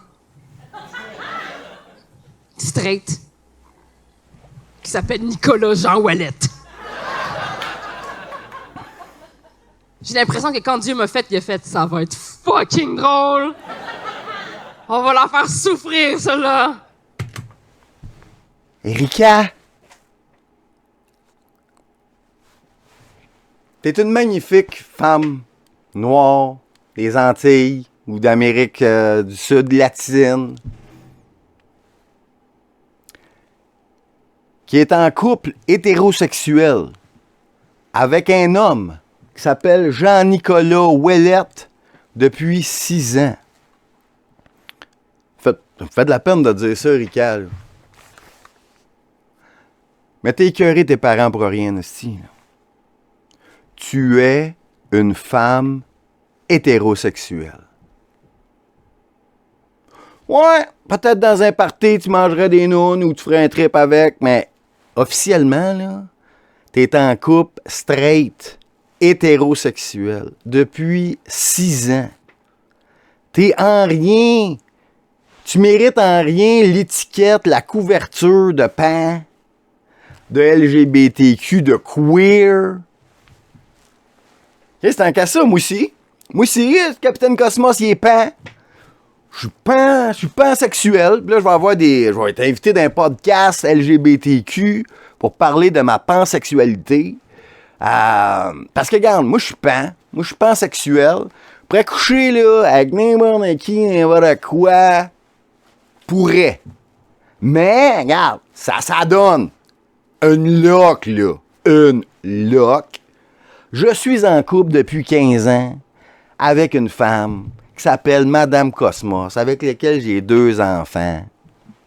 Mais, c'est une loc, là, ça avait été, c'est Éric Salvaille, en 2006, peut-être. Non, mais regarde, ça s'est adonné que c'était une femme. Puis, regarde, un autre loc, regarde, quand t'es loqueux. Mon ex, c'était aussi une femme. 2 en 2. Puis l'autre d'avant aussi. Mais regarde, c'est parce qu'avant, j'aurais bien voulu être pan, mais ça n'existait pas. Ça n'existait pas. Fait que, regarde, Capitaine Cosmos, pansexuel. Fait que là, le gouvernement, vous pouvez m'envoyer des dons, des demandes d'entrevue. C'est à Cosmos Show, @protonmail.com. Réponse Cosmos pour des dons. OK? Pour des demandes d'entrevue, des spectacles, la presse, si vous voulez, la créateur de contenu, conservateur, commentateur, pansexuel. Regarde, Capitaine Cosmos, pansexuel. En couple depuis 15 ans avec une femme, mais ce n'est que par pur hasard. Ouais. Mais bon, tu sais, c'est chill. Je suis en couple depuis 6 ans avec Nicolas Jean Ouellet. Puis si vous l'avez pas vu par mes ongles, je suis une hoe. Je suis une hoe. Donc, elle dit, elle peut être attirée par qui elle veut, mais elle reste avec son Jean Nicolas Ouellet. Puis là, elle dit qu'elle est une hoe. C'est quoi ça, une hoe? Une hoe, ça dit que c'est une femme qui court après n'importe quel gars. C'est une traînée, elle s'en fout des autres, juste de elle. Puis elle porte des vêtements qui a fait paraître comme une pute. OK. Donc, tu nous dis ça. Je ne sais trop pourquoi tu nous dis ça, Erika. OK. Tu te dis que tu es comme une prostituée, une traînée. Est-ce que c'est ça, les queers? C'est comme c'est bien vu chez les queers d'être une hoe? Puis, donc, avec les ongles, ça veut dire, si on a des ongles comme ça veut dire qu'on est une traînée. Puis, si nos parents sont immigrants, ça veut dire qu'ils sont homophobes. C'est ça? C'est ça que les liens qu'il faut faire, Erika? Je veux que ça se voit tout de suite quand on me voit que... Tu comprends? Mais comme que tu je suis en couple comprends depuis 6 ans, je suis une hoe à la retraite. OK, donc t'es fidèle. Donc tu couches juste avec un homme qui a un pénis. Mais je comprends pas pourquoi tu dis que t'es pas. Ça fait 6 ans que t'as une relation straight. Est-ce que, dans le fond, ça veut nous dire que dans votre vie de couple, il y a un strap-on impliqué? Puis c'est pas Jean-Nicolas qui le met, c'est que tu pratiques la sodomie sur lui. Je ne sais trop. Mais pendant que j'ai l'image ici, qu'est-ce que je trouve bizarre, c'est que, regarde, vous, l'éclairage ici, c'est-tu moi qui hallucine ou c'est comme écrit 666? Ah, en tout cas, bon. Puis après, bon, elle va nous parler... Accrocher mes talons. Donc, elle ne parlera plus de Mais queer, c'est pas là. parce que tu joues plus que tu peux pas coacher. Tu comprends? Hein? OK, puis là, elle va nous parler qu'elle travaille avec des gars, puis elle va faire des blagues de cul. La période... Donc, si on parlait d'elle dans le journal, c'est parce qu'elle le dit à ses parents. Elle leur a fait peur 2-3 fois. Elle dit, garde, je suis lesbienne. Parce qu'en fait, regarde, Erika, je vais te le dire, t'aurais dû rire de toi là-dessus. Ou, ben, je sais pas si c'est ça que tu as essayé de faire, mais qu'est-ce qui aurait été bon, là? C'est le point de vue de tes parents là-dedans. OK, mettons, là, quelque chose du genre, là. Et bien là, ma fille, depuis qu'on est arrivé au Canada, elle écoute la télévision, ça l'a rendue complètement folle. Elle voit Britney Spears qui embrasse Madonna, et elle a dit, ah ben là, et elle dit, papa, maman, venez, je veux vous dire quelque chose. Je suis lesbienne. Et là, je lui dis, ma fille, je ne crois pas. Tu viens de la Martinique comme nous. Tu ne viens pas de la lesbie. Non, pas lesbienne comme ça. Et après, et donc, c'est qu'elle est des... En fait, regardez. Après, elle voit Justin Bieber. Elle dit, oh, finalement, je suis bi. Après, elle voit Barbada. Elle dit, oh ben là, je suis pan. Je dis, ma fille, ce n'est pas on ne dit pas des choses comme ça. Comme moi, par exemple, avec ta mère, Solange, lorsqu'on était sur la plage avec Denise, on a fait un petit trip à 3. Bien oui, ça se mangeait les filles ensemble, oui. Mais après Denise, est-ce qu'elle est allée voir ses parents pour lui dire « Oh, je suis un pan ?» Ce n'est pas des choses comme ça. Non. Donc, mes amis de parents immigrés, ne laissez jamais vos enfants écouter la télévision des Britney Spears, des Madonna. Ça va les rendre un pan. Non, là, regarde, pas un humoriste, j'ai pas ton talent. Mais, me semble ce serait plus drôle que toi, l'épaisse, qui est allé dire à tes parents que t'aimais ça les filles pour les traumatiser, puis finalement, esti, t'es avec Jean-Nicolas Ouellette. Oh yeah! OK, maintenant, on en a une ici qui a plus de talent, plus d'expérience. Trana Wintour. Trana Wintour, vous l'avez peut-être connue à Big Brother, il y a 2-3 ans. Moi, dans le temps que j'écoutais à la télé, une des dernières fois que je l'ai vue, elle était là. Parce que maintenant, dans chaque télé-réalité, ça prend une trans ou une drag queen.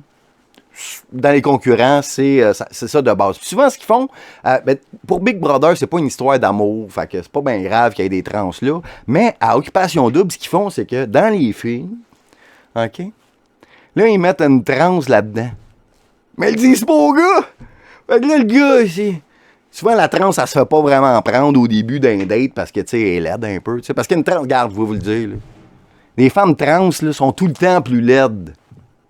À part quelques exceptions. Tu sais, mettons les exceptions. Gal Gadot, OK, apparaît bien pour une trans. Gwen Stefani, ouais, pas pire. Pink, à l'époque, elle passait. Bon, il y en a d'autres. OK, Gal Gadot, c'est la plus haute. Mais bon. Mais généralement, elles sont laides. OK, donc là, ici, il y avait Trana. Puis là, Trana, vous allez voir, elle nous fait des observations quand même intéressante. C'est en anglais, il y a les sous-titres, et puis on l'écoute, ça va durer 2-3 minutes. Back to square one. You know, usually I start off my performances by saying that I'm transgender. I did not do that tonight because I am so tired of always having to start my performances by basically saying... OK, elle a dit, là, j'ai pas commencé mon numéro en vous disant que je suis transgenre, là, parce que je suis vraiment tanné de, vraiment, au début, d'être obligé de dire que, OK, je suis une femme trans. Hi, I'm transgender, like as if that's my name. Tu sais, comme si j'étais pour dire, salut, je suis transgenre, comme si c'était mon nom. It's not like straight male comics have to start their performances by being like, hi, I'm deeply problematic.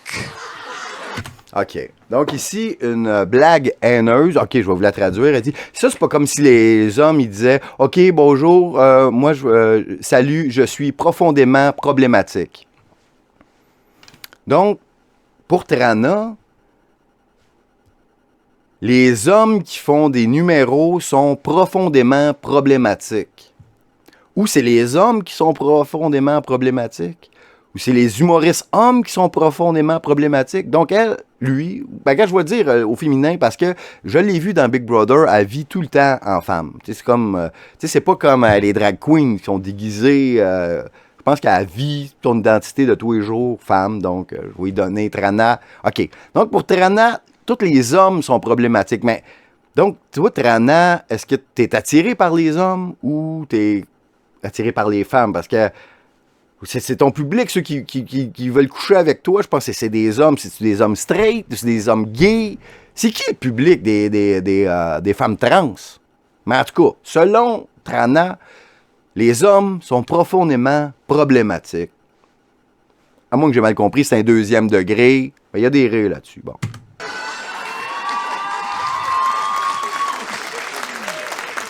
Hey, check l'épée. Garde le cave. Lui, il dit, c'est pas comme si les gars, faudrait qu'ils disent qu'ils sont profondément problématiques. Check lui, le soy boy, là.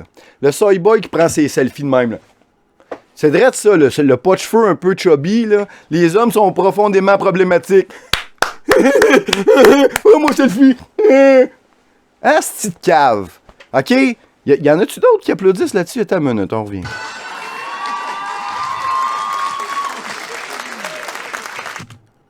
Regarde, il y a l'autre épais, l'autre en arrière. Mais regarde, peut-être que des fois, ils font ça, là, c'est un montage, ils prennent du monde qui rit, puis ils rajoutent ça au montage, puis il riait pas vraiment de ce joke-là. Je vais donner ça.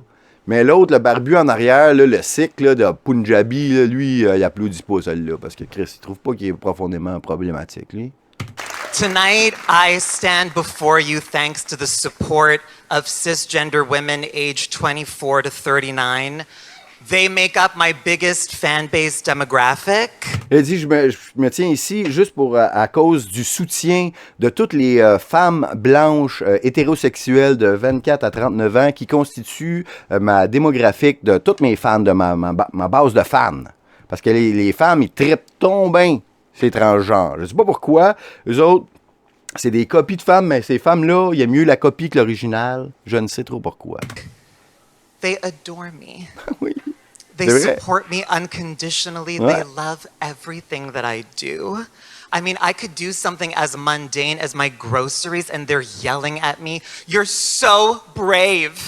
Ça, c'est bon, parce que c'est vrai, puis t'avoues que c'est vrai que ce que vous faites, les transgenres, vous faites de quoi, de n'importe quoi. Vous êtes tellement brave et courageuse. Hey, un gars, il se met une perruque, il joue au rugby, on envoie toi à l'hôpital. Oh, brave et courageux. L'autre, il pète la gueule, une femme brave et courageuse. Là, celle-là est drette sa pine, notre Anna. Who you are and what you do matters. You go, girl. And I love it. Okay, I love it, especially now because c'est bon. I feel like we've reached this moment where being trans isn't Puis elle dit, elle adore ça, parce qu'on est rendu à un moment où être trans, là, c'est plus fantastique, là. not really all that remarkable anymore. It's not really special. It's not really exciting.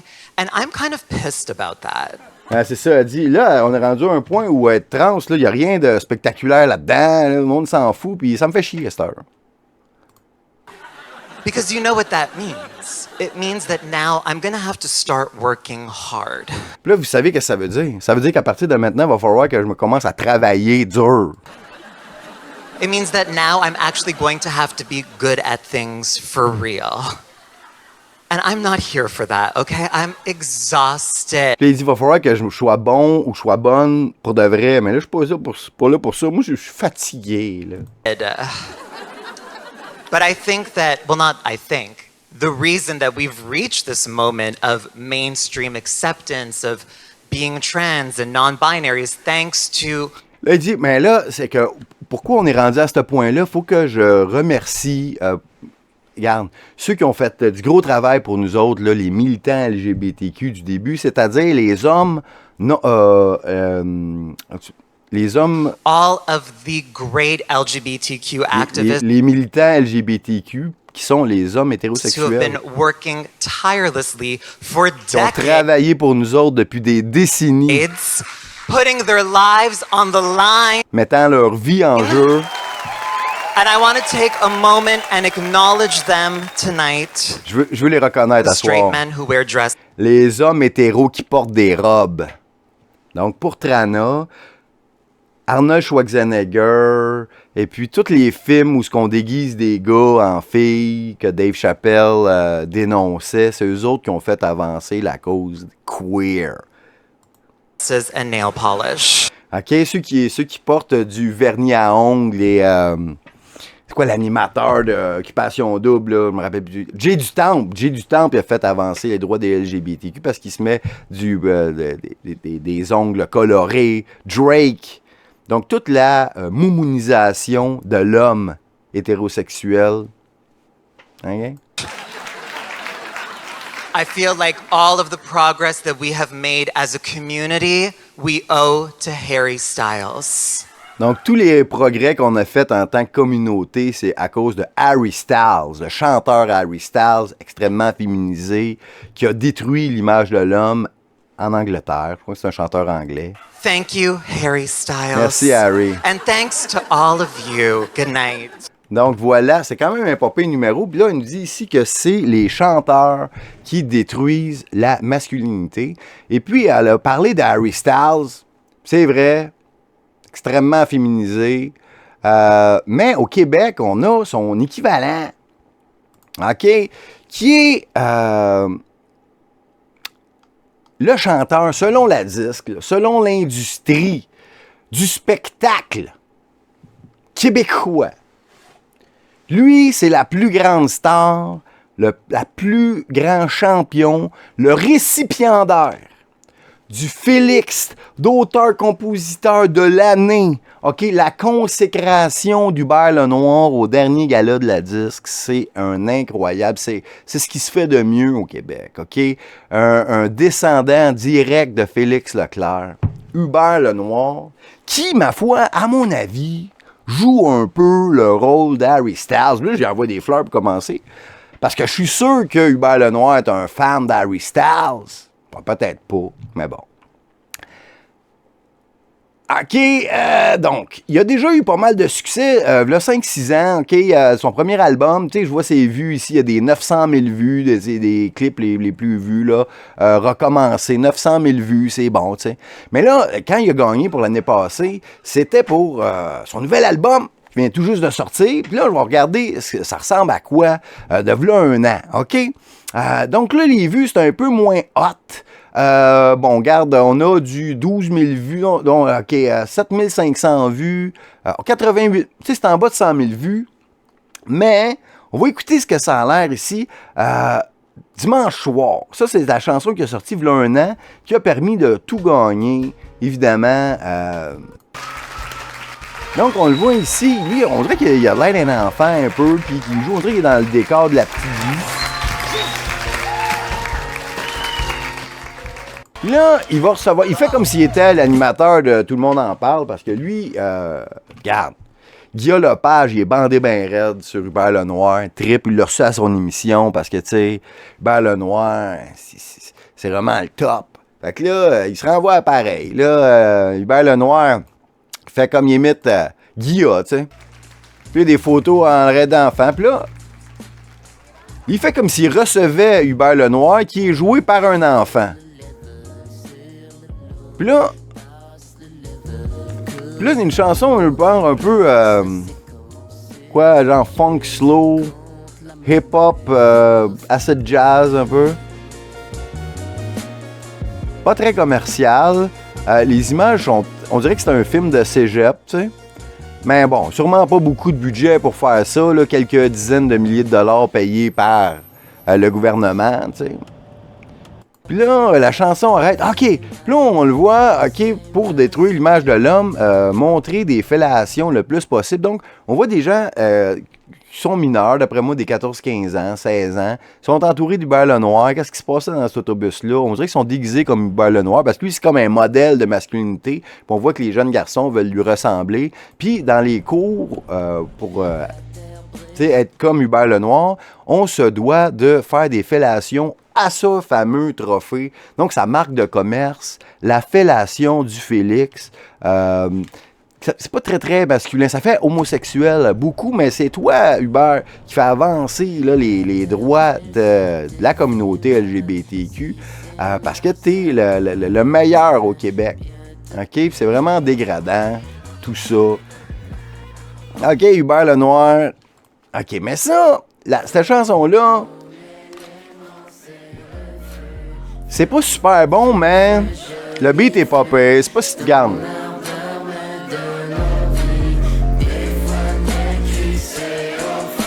Attends une minute, là. Toi, c'est une reprise d'une chanson de Passe-Partout, là.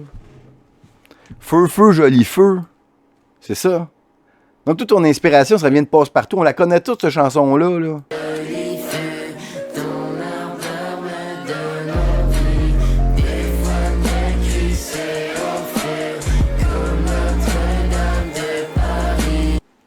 Donc, bon.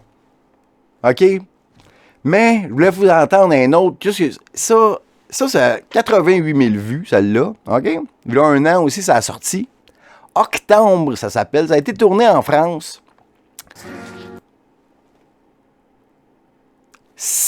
Visuellement, c'est pas si mal. Encore une fois, payé par vos impôts. Parce que 88 000 vues, là, ça donne à peu près 88 piastres. Par YouTube qui ont fait avec ce vidéoclip-là. Mais 88$, ça a possiblement payé le taxi de Uber de son appartement à l'aéroport. Puis c'est tout. Tout le reste, c'est le gouvernement qui a payé pour nous montrer ce magnifique clip d'une chanson qui est... Le refrain est pas si pire, mais il y a un bout, là, regarde, ça calme pas d'allure, là. Il faut que les gens te parlent, Hubert, là. Regarde bien ça. Ok, ce bout-là est pas si pire. Ok. Là, ce bout-là, là. Écoutez la voix d'Hubert. Écoutez ça. On regardez. Il faut faire quelque chose, là. Je pense que Hubert, d'après moi, les gens qui t'entourent, là, ils trippent trop sur toi. Ils trippent sur toi, là, qui sont pas capables de te dire le moindre commentaire que tu es capable de prendre. D'après moi, là, le monde qui t'entoure, Hubert, là, quand tu as fini de chier, là, tu leur dis « Hey, la gang, venez voir ma crotte! » Puis là, ils passent tous dans la salle de bain, ils font « Wow! Quel étron génial! Hey man, je vais le mettre sur mon Insta. La marque d'Hubert Lenoir, c'est hot! » Parce que là, tu nous fais un segment dans ta toune, là. C'est l'affaire la plus gossante à écouter que j'ai jamais entendue. Cette toune-là, des fois, elle joue à Ici Musique à Radio-Canada. Mais si elle joue au moment-là, je ferme la radio, je suis en tabarnak. Ça n'a pas de sens. Parce que là, je me dis, dans quel monde on vit? Ça, c'est le meilleur chanteur du Québec, récipiendaire de l'auteur-compositeur de l'année. Écoutez bien ça. Avant de faire le choix des compliments, 25 ans pour m'intégrer. Est-ce que toi t'as essayé? Flashback à l'école, on m'appelait Hubert Fifi près d'acier. Prends-moi une chance, je veux rien espérer. Arrache une tranche pour fuir. Tabarnak.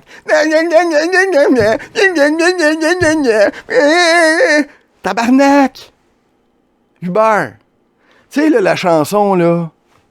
Moi, je connais une chanson pour écœurer le monde. Moi, je connais une chanson pour écœurer les gens. Moi, je connais... T'en connais? Chris, c'est bien meilleur que ça. Hey, moi, là, mettons, là, j'étais jeune, là. OK, on s'en va à Montréal en char. J'étais assis en arrière. Puis là, il y a mon frère à côté. Puis là, pendant le trajet, il fait... J'ai créé un esti de claque en 2 secondes, là.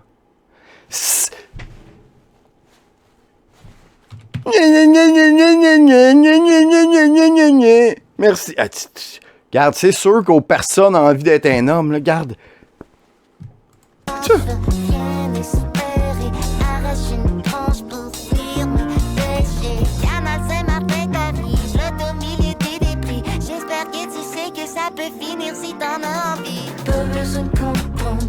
Oui, ça peut finir si t'en as envie en te montrant sortir par la fenêtre. C'était ça mon point. J'y allais là, puis t'es allé avant moi, Hubert. Ce que tu nous montres, là, comme chanson, puis comme esthétique, puis ce que tu dégages, là, c'est la fin de l'humanité. Dans le sens où, si quelqu'un, un jeune queer, comme toi, par exemple, a envie d'en finir, parce que souvent, ils ont envie d'en finir, là, selon les chiffres. Là. Mettons, ils ont envie d'en finir. Puis écoute Hubert Lenoir. Là.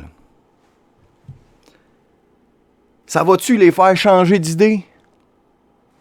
Ben sinon, là, ça ne fera pas changer d'idée. Là. Ils s'en vont direct chez Patrick Morin checker les cordes en spécial. C'est ça. Hubert Lenoir.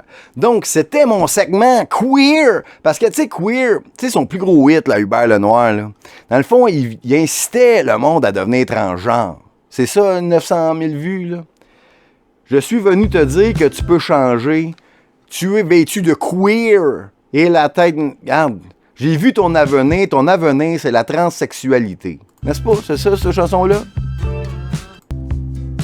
Les jours se suivent sans moi. Non, c'est pas cette chanson-là. C'est quoi la chanson qui t'a fait connaître? Fille de personne? Oui, c'est ça. Il doit y avoir un clip avec ça. Fille de personne. Fille de personne. OK. Ça a pogné. Combien de vues, ça? 300 000 vues, quand même. Non. C'est ça.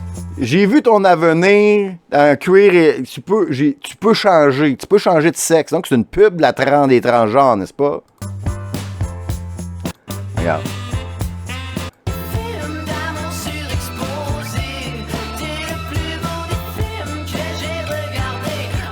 Ah ouais, devenez trans, vous allez vous suicider en écoutant Hubert Lenoir.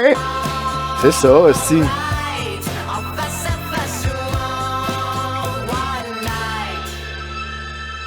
OK, donc, j'aimais pas ben Hubert Lenoir, mais regarde, pas grave.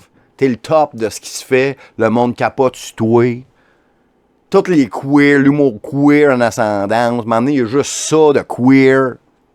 Ben voilà, c'était mon segment petit queer. Mais regarde, en terminant, là, un conseil à petit queer, justement, Éric Lapointe. T'as rien qu'à dire que t'es pan?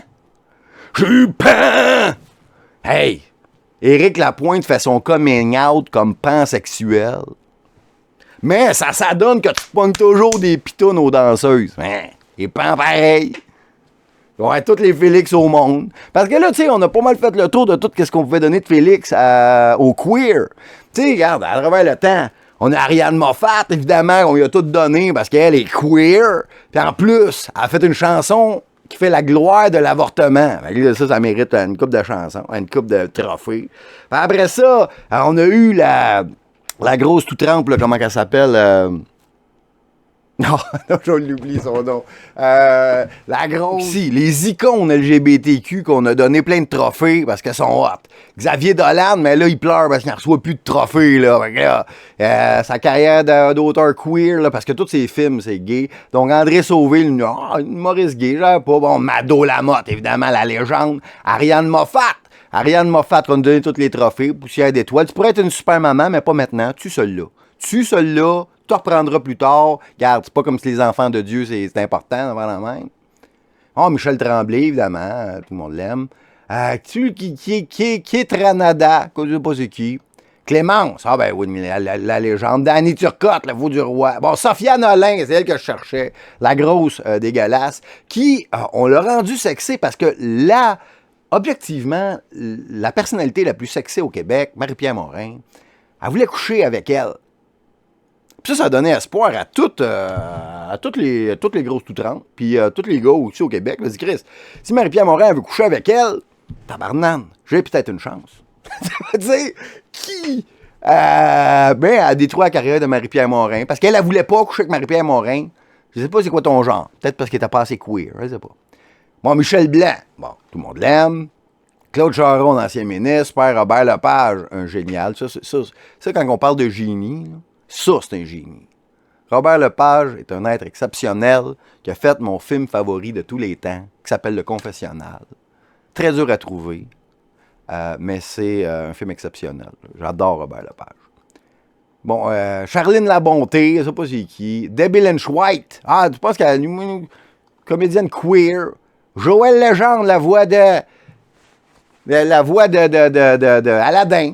Et puis, Alex Perron, le fif des trois. Michel Giroir, la légende. Manon Massé, la moustache. Michel Jasmin. C'est pas Michel Jasmin, ça, c'est Jasmin Roy. OK. Rufus Wainwright. La diversifiée. OK, bon, ben voilà. C'était le segment l'humour queer en ascension. OK, let's go les petits queer. On se revient dans 2 minutes. Bon, ben c'était ça le Cosmos Show. J'espère que vous avez aimé ça. Là, je pensais que j'avais fini. Mais là, j'ai pas fait la conclusion. Dire salut au monde. Hey, merci d'avoir été là tout le long depuis ce temps-là. Je vous aime d'amour. Hey, en passant, il y a quelqu'un qui était tout le temps dans mes émissions à commenter. OK, puis je l'aimais bien gros. Ça s'appelait Blow Your Mind. Il a comme disparu. Si tu m'écoutes en quelque part, Blow, je t'ai écrit sur Twitter. Le monde te cherche. On se demande ce qui se passe avec toi. T'envoies du positif. Je sais pas si ça va. Est-ce que t'étais tout le temps là? Tu commentais tout le temps? Blow Your Mind. Respect. OK, salut la gang. Vous me suivez sur Telegram, vous me suivez sur Odyssée. Hey, toutes mes émissions de Popstar et l'Occulte que j'ai faites à date se retrouvent sur Odyssée. Fait qu'il y en a qui en ont dessous que je peux voir toutes les Popstar et l'Occulte depuis le début. Odyssée, sur ma chaîne Cosmos Info, Capitaine Cosmos. Vous me suivez sur Rumble, sur Twitter, sur YouTube quand ça passe. Cette émission-là devrait passer sur YouTube, j'espère. Donc, on se revoit bientôt. C'était Capitaine Cosmos live.